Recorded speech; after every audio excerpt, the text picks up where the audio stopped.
Hello दोस्तों। तो दोस्तों जी एडवांस का लिमिट का एक बहुत सिंपल सा सवाल आया हुआ है 2010 में।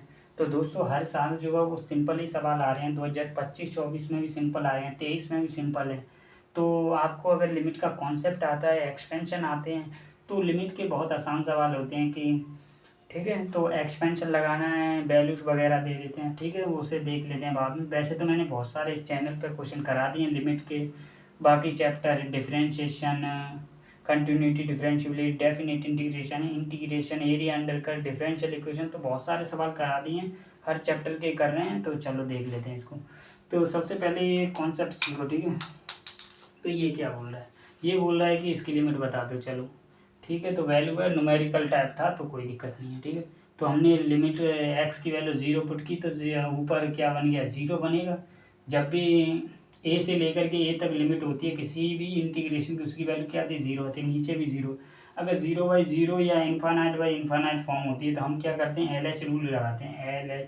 एल हॉस्पिटल रूल भी बोलते हैं। एल हॉस्पिटल रूल क्या बोलता है, ऊपर वाले का भी डिफ्रेंशिएशन कर लेते हैं और नीचे वाले का भी डिफ्रेंशिएशन कर देते हैं, और लिमिट क्या रहती है, सेम रहती है। ठीक है, जो भी कुछ हो, x इक्वल टू कुछ भी हो। ठीक है, तो कोई दिक्कत नहीं है। तो हमने क्या किया, ऊपर वाले का डिफ्रेंशिएशन करना है। ऊपर वाले का डिफ्रेंशिएशन के लिए आपको लेबनिज़ रूल आना चाहिए। लेबनिज़ रूल क्या बोलता है, तो ऊपर वाले का डिफ्रेंशिएशन करना है d/dx, और इसका भी करना है d/dx। तो नीचे वाले का तो कोई दिक्कत नहीं है, 3x² आ जाएगा। ऊपर वाला देखिए, जब भी हम x जब भी वेरिएबल लिमिट होती हैं, t का फंक्शन होता है, dt होता है, x के रिस्पेक्ट में बाहर डिफ्रेंशिएशन करते हैं, तो क्या करते हैं, सबसे पहले इस वाले फंक्शन को t की जगह पुट कर दीजिए और इसका डिफ्रेंशिएशन मल्टीप्लाई में। ठीक है, तो t की जगह हमने x को पुट किया, log 1 + x आ गया, और डिवाइड में क्या है, x⁴ + 4 दे रखा है, और मल्टीप्लाई में x का डिफ्रेंशिएशन 1 हो जाएगा। सेम तरीके से पहले 0 पुट करना है और 0 का डिफ्रेंशिएशन मल्टीप्लाई में, 0 का डिफ्रेंशिएशन 0 हो जाएगा तो पूरा ही 0 हो जाएगा। ठीक है, तो ये आ गया, कोई दिक्कत नहीं है। ठीक है, चाहें तो ऐसे x² से x को काट सकते हैं, कोई दिक्कत नहीं है। लिमिट निकालनी है, लिमिट x टेंडिंग टू 0। ठीक है, अब देखो 0 अगर पुट करेंगे फिर भी, चाहें तो आप इसको यहाँ पर लिख लीजिए x⁴ + 4। ठीक है, कोई दिक्कत नहीं है। ठीक है, तो सिंपल सवाल है।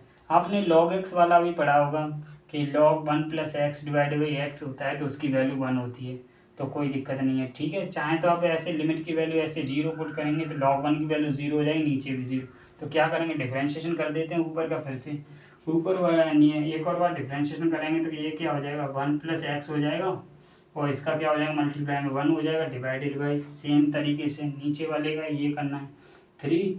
सबसे पहले इसको कांस्टेंट रखा x⁴, और x का क्या हो जाएगा, 1 हो जाएगा। ठीक है, तो कोई दिक्कत नहीं है, 3 को बाहर ले लेते हैं, प्लस इसको कांस्टेंट रखा, इसका डेरिवेटिव करेंगे तो ये कुछ आ जाएगा। ठीक है, 4x³ आ जाएगा। ठीक है, 0 पुट करेंगे तो ये क्या हो जाएगा, 0 हो जाएगा। यहाँ पे देखिए 0 पुट किया तो क्या आ जाएगा, 1/1 + 0 हो जाएगा, मल्टीप्लाई में ये 3। ठीक है, ये पूरा ही 1 हो जाएगा। ठीक है, और यहाँ पे क्या हो जाएगा, 0 पुट किया तो ये हो जाएगा 4।